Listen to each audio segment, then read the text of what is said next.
Molly Reeves, a pregnant widow, took a desperate gamble and bought a broken cowboy at an auction, hoping to save her last chance at a new life. But neighbor Brent Hogan would stop at nothing to steal her ranch and crush her hopes for good. Just when it seemed all was lost, Jackson Wayne found the strength to turn the tables in the most unexpected way. And wait until you hear how this powerful fight for justice came to its breathtaking conclusion. The air was thick with dust as Molly Reeves tightened her grip on the steering wheel. Her old pickup rattled over the cracked Texas road, every bump jarring her body and sending a sharp ache through her tired muscles. The July sun baked the horizon in waves of heat, but she barely noticed. Her mind was fixed on the box beside her, filled with faded photographs, a folded American flag, and the deed to a house she no longer owned. It had been 4 months since the accident at the oil rig, 4 months since she stood alone at a graveside, silently promising her unborn child that she would find them both a better life. But so far, better felt like a word from another universe. When the road widened into a dirt lot, she saw it, a rusted sign swinging in the breeze, Barrett's Livestock Auction. The lot was crowded with trucks, trailers, and men in wide-brimmed hats leaning against fences. She parked at the edge, her heart thudding. This wasn't where she belonged, but she had no choice. Inside, the air was heavy with hay, sweat, and the low murmur of voices. Molly weaved through the crowd, clutching her small purse tight to her side. Her savings were barely enough to buy a single healthy horse, let alone the herd she dreamed of. Yet dreams were all she had left. When the auctioneer's gavel slammed down on another lot, the crowd erupted with laughter and jeers. Molly's gaze followed the sound. A tall, broad-shouldered man was being led into the ring, not on horseback, but on foot. His head was lowered, his clothes torn and stained, and his right arm hung stiffly at his side, the sleeve pinned up where a hand should have been. "Next up, Lot 27, the auctioneer barked. Jackson Wayne, former rodeo star. Busted up, but still got legs. Starting bid at 100. The room fell silent for a moment, then someone laughed. 100? He ain't worth half that, a rancher yelled. Better off sending him to sweep the pens. The words stabbed Molly like a blade. She didn't know this man, but she recognized the look in his eyes, the hollow stare of someone who had lost everything. It was a reflection of her own. 100, she said, her voice trembling. Heads turned. A few chuckled. You serious, lady? Another man called out. That cowboy's more trouble than he's worth. You're wasting good money. But Molly didn't waver. She lifted her chin, clutching the deed in her purse as if it were a shield. 110, a voice sneered behind her. She turned to see a man with cold gray eyes and a smirk tugging at his lips. Brent Hogan. His name rang faintly in her memory. Her late husband had warned her about him once. She swallowed hard. 150, she said, louder this time. Brent laughed, then raised his hand. 200. The crowd buzzed with anticipation. Molly's chest tightened. This wasn't a game to her. 250, she said. Silence. The auctioneer's eyes darted between them. Brent's smirk faltered. After a beat, he leaned back against the railing, waving her off. Sold for 250. The gavel cracked. The room erupted in murmurs. Molly exhaled sharply, her hands shaking as she signed the papers.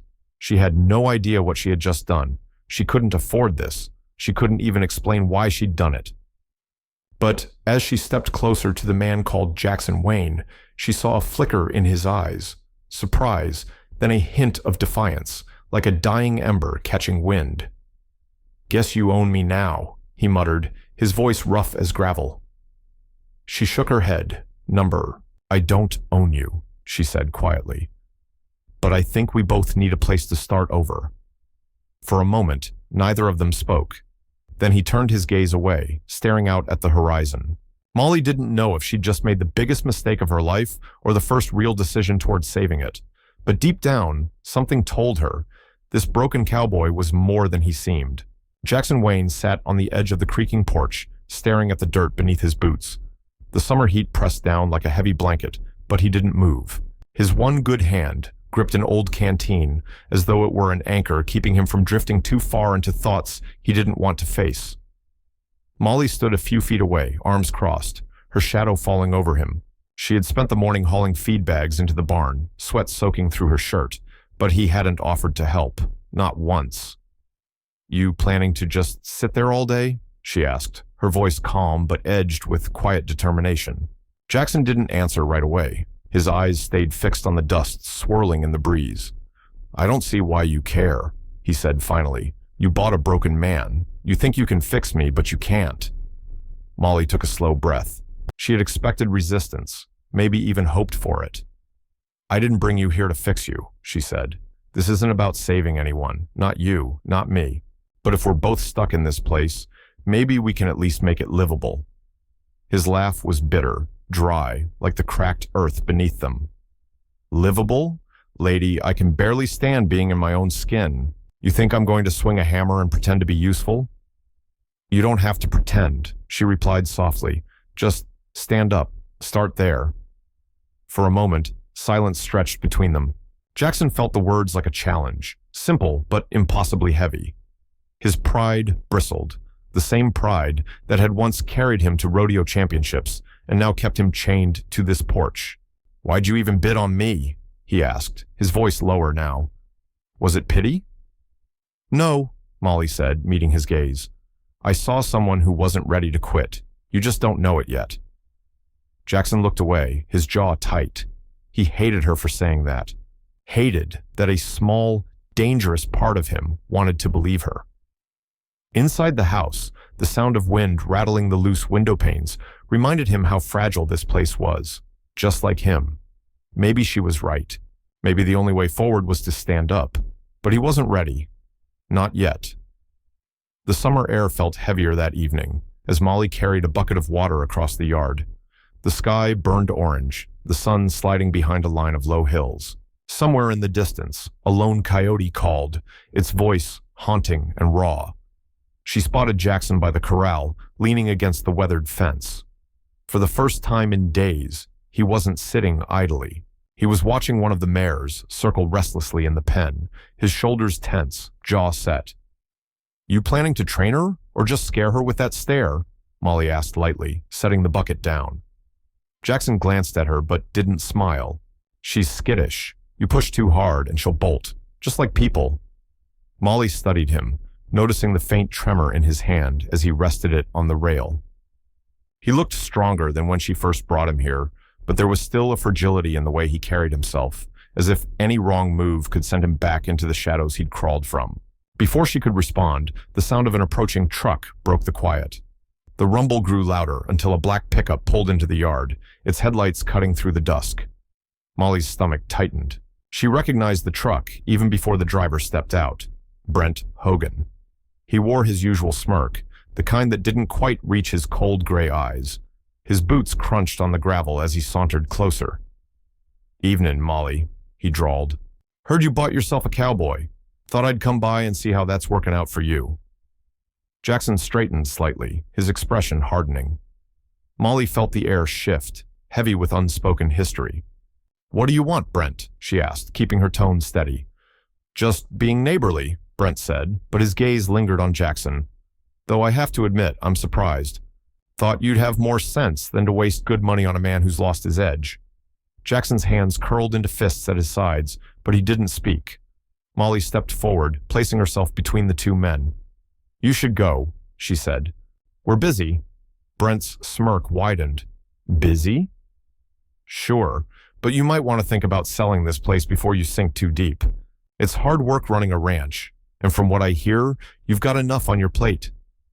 His eyes flicked to her stomach for just a moment, barely noticeable, but enough to make Molly's pulse quicken.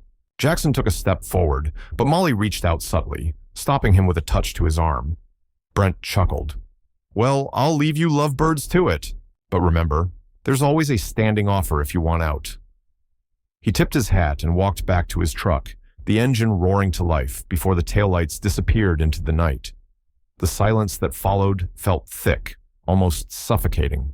"He's not coming back," Jackson said finally, his voice low and tight. "Yes, he is," Molly replied, her eyes still fixed on the dark road. "And next time, he won't be smiling." Jackson looked at her then, seeing not just determination but something fiercer, defiance burning in her eyes. For the first time, he wondered if maybe she wasn't as fragile as he thought. And for the first time in a long time, he felt the faintest flicker of something dangerous in himself, the will to fight back. The night air was sharp, carrying the faint scent of sagebrush and the distant rumble of a storm rolling in from the west. Inside the barn, Jackson stood alone, staring at the saddle resting on a wooden post. His fingers brushed the worn leather, and memories surged, cheering crowds, the rush of adrenaline, the moment it all went wrong. He clenched his jaw. He wasn't that man anymore. But when he heard Brent's words echo in his head, words meant to strip Molly of hope, something inside him shifted. The barn door creaked open. Molly stepped in, a lantern in her hand, casting warm light across the shadows. "You've been out here for hours," she said gently. "What's on your mind?" Jackson didn't look at her. "I was thinking about the rodeo coming up in town, big prize money, enough to hire a lawyer, fix the roof, maybe even buy new stock." "You can't be serious," she said, her voice tight. "You're not ready. You could get hurt, worse than before." He finally turned, and in his eyes burned a quiet determination she hadn't seen before. "I can't just sit here while Hogan circles like a buzzard," he said. "You bought me a second chance, whether you meant to or not. Maybe it's time I earn it." Molly's throat tightened. She wanted to argue, to tell him he wasn't strong enough yet. But deep down, she knew this was more than pride. This was survival, for both of them. Before she could answer, headlights cut across the barn's wooden walls. A truck pulled up fast, gravel spraying under its tires. Jackson moved first, stepping into the open as Brent's black pickup screeched to a halt. The man himself climbed out, his expression hard. "You're making a mistake, Molly," Brent called, his voice low and threatening. "This ranch is a sinking ship, and if you're too stubborn to see it, I'll make sure the county does." Molly stepped forward, her hands trembling, but her chin held high. "We're not selling, Brent. Not now, not ever." Brent's eyes narrowed. "I hear there's a rodeo coming up. Word is, your cowboy thinks he can win back his glory, but we both know he's just a shadow of what he used to be." Jackson didn't flinch. "You might be right," he said. "But even a shadow can stand tall when the sun hits it just right." Brent laughed, cold and sharp. "We'll see about that." He climbed back into his truck and roared off, the sound echoing through the valley like a warning. Molly turned to Jackson, her heart pounding. "Do you really think you can do this?" He gave a small, almost imperceptible nod. "I don't know, but I have to try." For the first time in months, she let herself believe, not just in him, but in them. The arena lights blazed against the dark sky as Jackson tightened the strap on his glove. The crowd murmured in anticipation, but all he heard was his own heartbeat, steady and strong for the first time in years. He looked up at the stands and found Molly watching him, her hands folded over her stomach, her face calm, but her eyes shining with unspoken fear and hope. This was more than a ride. This was redemption. The gate clanged open, and the bull surged forward with raw power. Jackson gripped tight, his body moving in rhythm with the animal's furious twists. 8 seconds had never felt so long. His arm burned, his muscles screamed, but his focus held. When the final buzzer sounded, the crowd erupted in cheers. Jackson stumbled to his feet, chest heaving, a wave of disbelief washing over him. He had done it. In the stands, Molly felt tears blur her vision. This wasn't just a win. It was proof that even broken things could find strength again. Later, back at the ranch, the two sat on the porch, the night air cool and quiet around them. Jackson held a check in his hand, the prize money enough to keep the ranch alive and fight off Brent's threats for good. "You didn't have to save this place," Molly said softly. "But you did." He shook his head, his gaze on the horizon where stars began to pierce the dark. "You're wrong. You saved me first." For a long moment, they sat in silence, listening to the gentle rustle of the wind through the grass. And for the first time in a long time, they both felt it, the quiet certainty of belonging.